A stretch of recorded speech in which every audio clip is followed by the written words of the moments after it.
Hey everybody, it's Norm from Tested, and welcome back to Projections, where today I'm going to be reviewing and discussing in depth the new game out today on desktop VR as well as on the Oculus Quest. It's a Pistol Whip from Cloudhead Games. Now, it's a big departure from Cloudhead Games' previous VR games.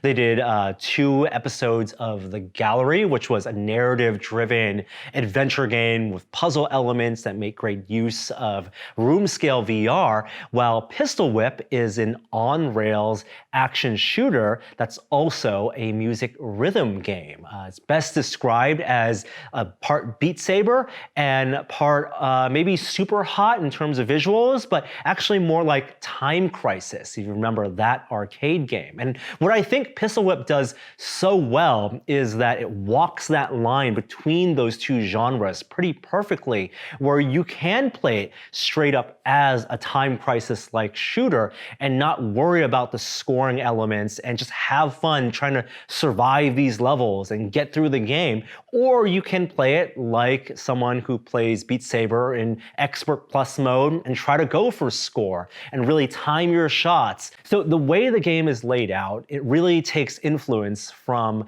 modern day action movies. They've been pretty clear about influences like John Wick being one of them. And if you've watched a John Wick film, you know that when Keanu Reeves goes into these shootouts, the editor of the film essentially turns these shootouts into almost like a music video. The score is heavily tied to the editing to give it a fast pace and to give you this thrilling feel of this unstoppable action hero. And they want to make you feel like you are that hero in VR. So music is an essential part of Pistol Whip. And what Cloudhead has done, they've partnered with an EDM publisher to license 10 songs. There are 10 levels in this initial release of Pistol Whip. And they've designed these 10 levels to be very different from each other, even though it's all going to be EDM music. It's all pop music, ranging from about 2.5 minutes long to over 5-minute long songs, but they're all upbeat songs with quick tempo, over 100 beats per minute. And those beats then correspond with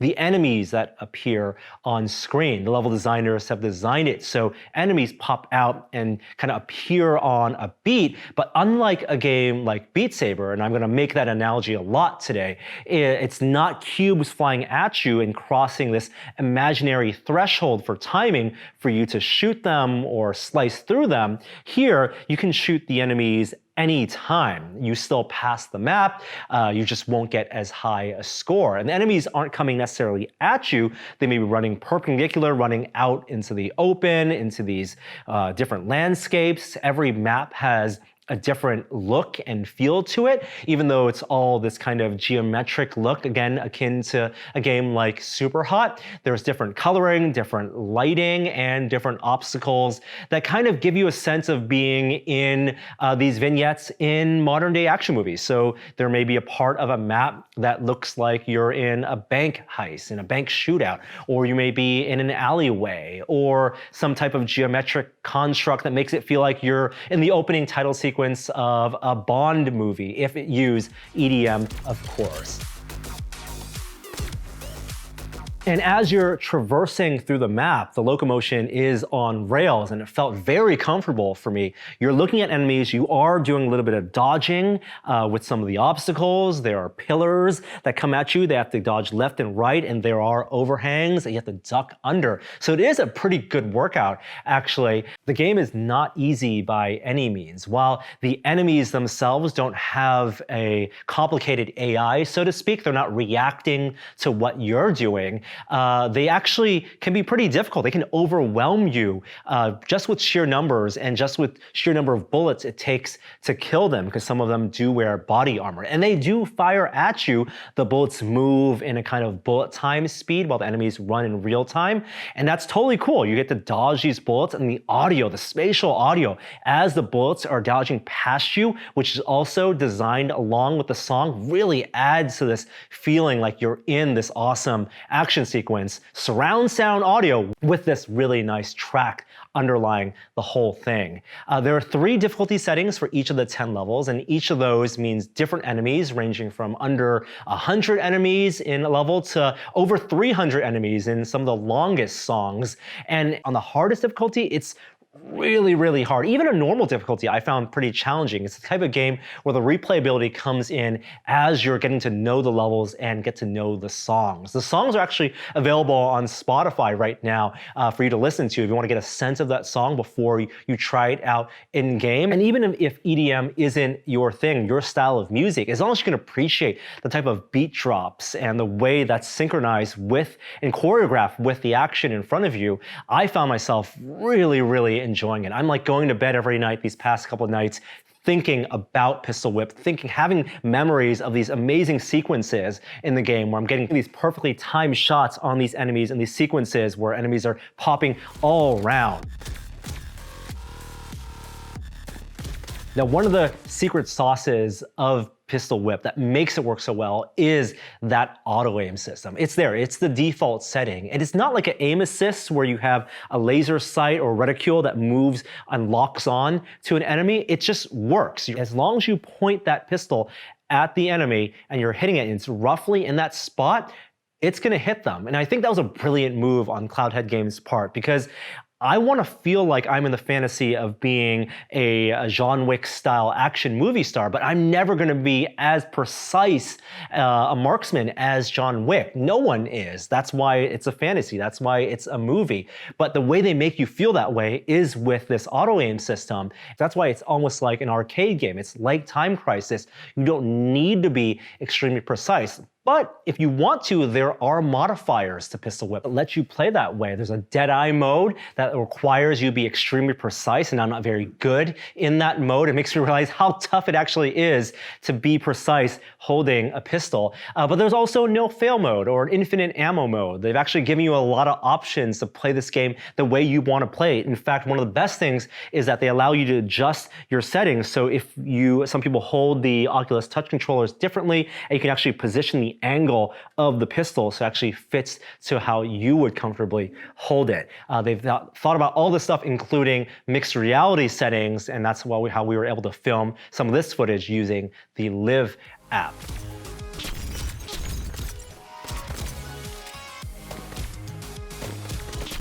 Now, while Cloudhead has nailed the FPS portion, that arcade shooter part of Pistol Whip, the music part, the music rhythm part, I'm not sure I've completely mastered that or fully comprehended. That hasn't clicked for me yet. I think part of the reason for that is everyone listens to music differently. You and I can listen to the same EDM song and different parts, different drops will resonate with me. Maybe I'm listening to the bass line. Maybe I'm listening to the syncopation. Like there's gonna be different parts. Everyone listens and processes music differently. And so it's up to those level designers to design kind of flexibility in where these enemies appear to make it feel satisfying so people can still maximize their high scores while feeling like it's still a natural flow. You want to achieve that flow state. And for me, it's still not quite there yet, although I know I've seen plenty of streamers who have done a great job getting high scores in Pistol Whip, and it has locked in for them. I was really curious about their approach to level design or approach to design as a whole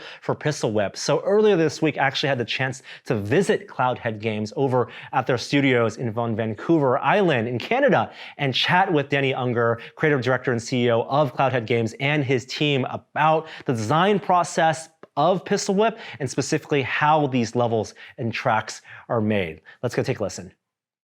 We were thinking, you know, we're huge fans of John Wick and films like that, but what is it about those films that actually resonate with people watching it? And to us, it's like there was this really strong underlying soundtrack, and the way that they do their edits to sync up with the music in those action sequences is kind of key to dragging the user into that experience.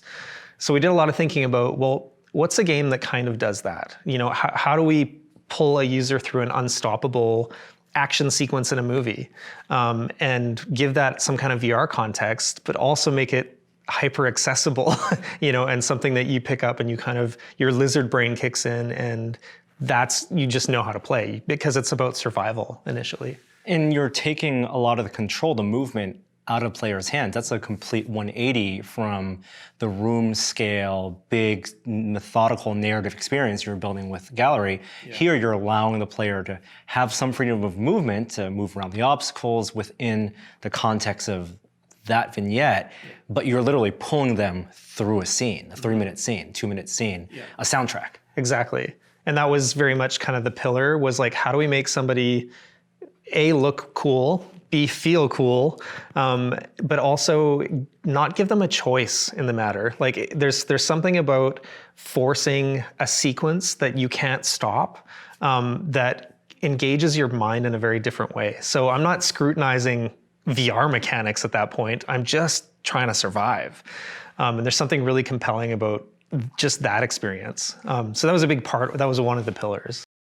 You said for Pistol Whip, one of the goals was to have the player look cool and also feel as cool. But I think there's sometimes a disconnect there because you never look as cool in VR as you feel. But the feel is probably the more important thing. In Pistol Whip, I feel awesome. But when I'm looking at the footage of myself playing, you know, it may not look as awesome as you feel. So how do you get a person to feel cool in VR and take advantage of what they bring, you know, as a fan of, you know, John Wick movies and shoot 'em ups? Yeah, for a while we were actually prototyping poses. So we would drag you through the scene and then we would force you to hit a pose by a pillar, like take cover in this specific way. We're like, it's really important we make them look cool. And the more we pushed on that, the less true it was. It was more important that they felt very cool. They felt like that badass secret agent or whatever. And so we reverse engineered it from what feels good versus what necessarily looks good. I think we've found kind of the middle ground because we're forcing certain movements and behaviors that both look good and feel good. So yeah, anyways, we found the right mix, I think. But it's skewed toward not forcing people into poses and not forcing them aside from giving them just the targets. Yeah, I mean, and the soundtrack. So we have liberal auto aim in the game. You know, this is in service to making you feel like an unstoppable action hero. It's in service to removing a friction point where we don't require that you're a perfect shot. There's a dead eye mode where you can do that if you want, but the reality is we want you to feel cool first. But we're not cheesing it because our auto aim is done in such a way that we're calculating how accurate you are still and how much of that auto aim is actually required to help you. And it's all part of a point modifier. Like we understand, oh, he was this far away from target, so he gets this much points. But if you're closer to center mass, you get more points. So it feels cool and you can be wildly off target. Your scores will show that, but you still feel like you had a great experience playing it. Right? And then the other half, of course, is the soundtrack. And that kind of drives these flow of these levels. How did you end up on this style of music, these licensed songs? What was the journey to get to these 10 tracks? Yeah, I mean, we did a lot of scouring looking for a music partner that would, you know, work with a smaller studio and give us equitable rates and all of that good stuff. But we were really lucky to find Cannibal because they just so happen to be Canadian, but they also fit the kind of John Wick vibe of, you know, it's kind of EDM raw music, but it fits that high intensity kind of drag you through a modern day action scene in the way that we really needed it to do. So it was a bit happenstantial, a lot of luck, but we found a really amazing partner there. That's so funny. You mentioned modern day action, and of course, John Wick is a modern style of action movie with a modern style of editing. Did you consider looking at, you know, what action movies were like in the 90s and the 80s and those music tracks and that type of pacing? And yeah. So the game that people will get on launch day on November 7th is what we could get done in the time that we had. And we have this massive backlog of stuff we want to do. And a big conversation was obviously going back into the trove of like 90s action movies and even 80s action movies because they all have a very different vibe and a different style. So you can expect that kind of stuff to happen in future for sure. Want to be like a John Woo style action movie or a Matrix style action movie. Exactly. Those are that type of action, the type of editing, which you're essentially allowing the player to engage with, is so married together with a feel. Yes, 100%. Yeah. So, okay, let's talk about the level design then, because you're scoring people based on accuracy and also accuracy to the beat. Everyone listens to music in their head differently. They engage with music differently. You and I can listen to the same song and we can feel the beats land. Some people listen to the bass, some people listen to the treble, some people listen to the drops. How do you then design a level that satisfies that? Well, funny enough, I mean, you'll talk to the designers today, but we started with kind of base assumptions like, oh, okay, music is a strong component of this game. Let's shoot targets exactly on the beat. We'll give big helpers there. Let's narrow these giant circles down to the time you have to strike. And that took about 2 days to stand up, and immediately we're like, this feels like garbage. Like nothing about that was a satisfying shooting rhythm experience. A lot of rhythm-based games, there's a line in the sand. So an object is approaching and you have to hit your target once it approaches this critical line. We don't do that at all. And by design, it's four-player expressivity, four-player expression. The way that they tackle, the enemies will come out on a beat. Like they are timed to come out in a very sequenced, rhythmic way. And the more you play, the more you'll tune into how they're kind of arriving from point A to point B. But how you approach attacking each one of those enemies can be completely creative and up to you. And it's not on a specific beat. It can be on a quarter beat or a half note or whatever. Like as long as you're within the general architecture of rhythm in a song, you can there's a ton of expressiveness you can bring to how you move through a level. And it's kind of one of the deeper onion layers that people will get to as they play more and more and more.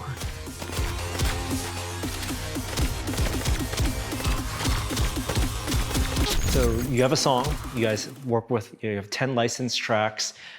Is the first step then you get a track? Yep. Well, what we did was during we assigned the tracks, and then I would listen to the track for like 2 days straight, just like picturing in my head what I want this level to look like before I even do anything on the computer. It was basically like each map took like a few days where we just listened to music basically all day, and then we'd do a storyboard with some other, like with the art lead or whatever. We'd start to think about thematic things, then we'd start thinking about the size of the space and like what kinds of engagements could occur in that size space. You know, is there a high roof? Is there a low roof? Is it a wide space? Is it a narrow space? The types of engagements involved there.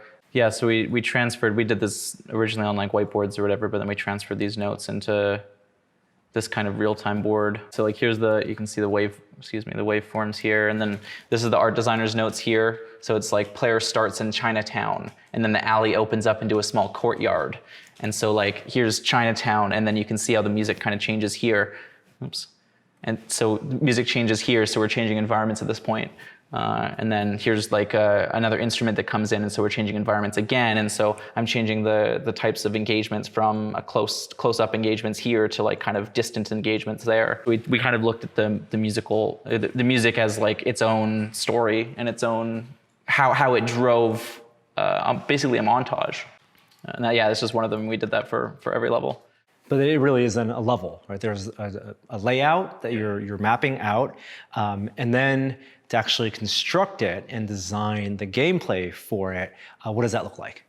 Yeah, well, we do it in Unity, and basically we've got a bunch of procedural tools here where us as designers, we go in and we place these enemies and other engagements throughout the map. And then the procedural generation tools will kind of carve out the map to suit that. So here, all these red boxes here are the enemies, and then once we generate the level geometry, then you can see that it's kind of carved out walls for these enemies. You can see there's this kind of carved out bit here, so the enemy there, carved out bit there, and then yeah, there's kind of the art guys put in some props after that, but.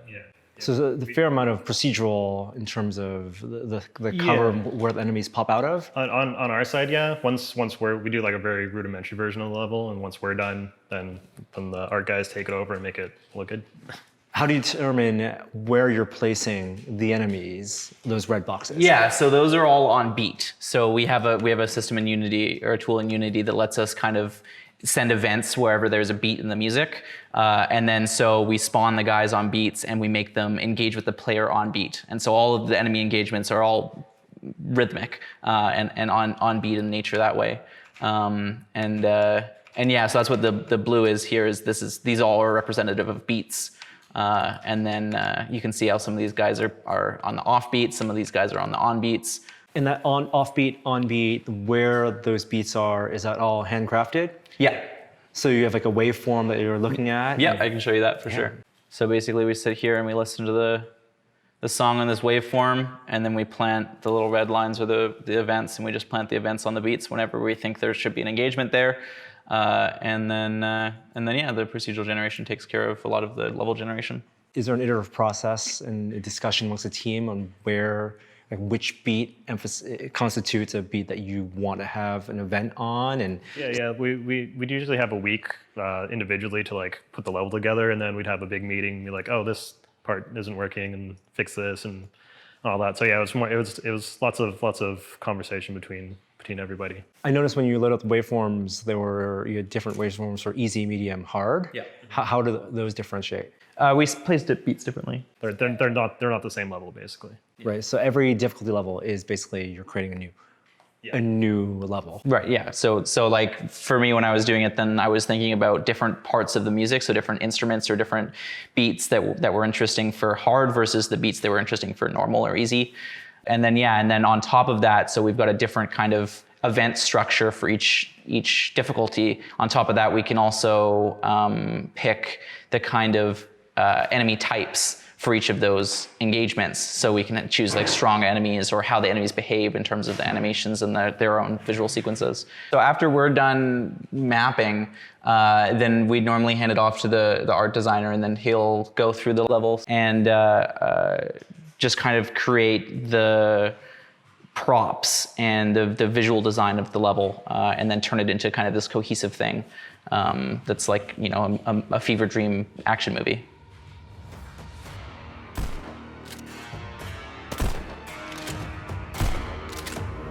User-generated content. It's something that people always want with these type of rhythm games or any type of game with replayability. We have mechanics, you've done that work, but you know, it's clear that the level design and getting the tracks laid out and that very measured design is a lot of work. How do you think about user-created content? How can users engage and make it more their own? Yeah, it's such an important part of that whole scene, of that whole kind of suite of games that play to that. So from the very beginning, that was a big part of our design discussions. How can we potentially make this moddable? So in moving through that, we built systems with that intention in mind. But as we got even deeper into it, we recognized that these are full levels. Like they're worlds, they're not voids, and there's some deeper complexity to building that type of experience. So a lot of stuff is procedural, kind of in service to some type of future user-generated content, because it has to be, because if you're positioning enemies based on a choreo track or a rhythm track, and they're coming out from point A to point B, it's gonna be a big pain in the ass for designers to do easy, normal, hard levels for every one of those variations, you know, depending how many enemies are coming out, where they're placed. So this whole crazy procedural system had to be generated, both for just levels in general, but also for decorating those levels. And so there's quite a complicated suite of tools we had to build to serve this whole function. There's still a lot of hand curation in it right now at this point, so we're still talking about how we might bring that to our audience.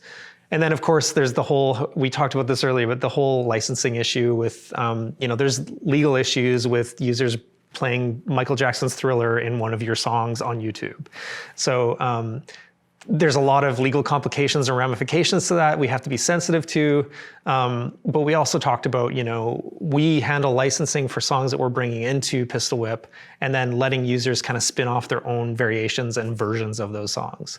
So there's a lot of ways to approach it, and we're going to keep working hard at it because we know it's important. I want to thank Denny and his team for welcoming me up there to their studio as they were prepping this game for release. I thought it was super interesting, and we'll have more from my visit up there in future episodes of Projections. But Pistol Whip is out today. It's in Steam VR, it's in the Oculus Store, both for Rift and the Quest, and I believe there is cross-buy as well. And it's a game I can't recommend enough. I think it does what VR is supposed to do, whereas Beat Saber fulfills fulfilled that fantasy for me of being like a Jedi and having a lightsaber and combined it with this fun, replayable music rhythm game. Pistol Whip does that perfectly for a modern day shooter. And it's a game that I'm thinking about constantly. I'm having these wonderful memories and dreams about, and I haven't even mastered it yet.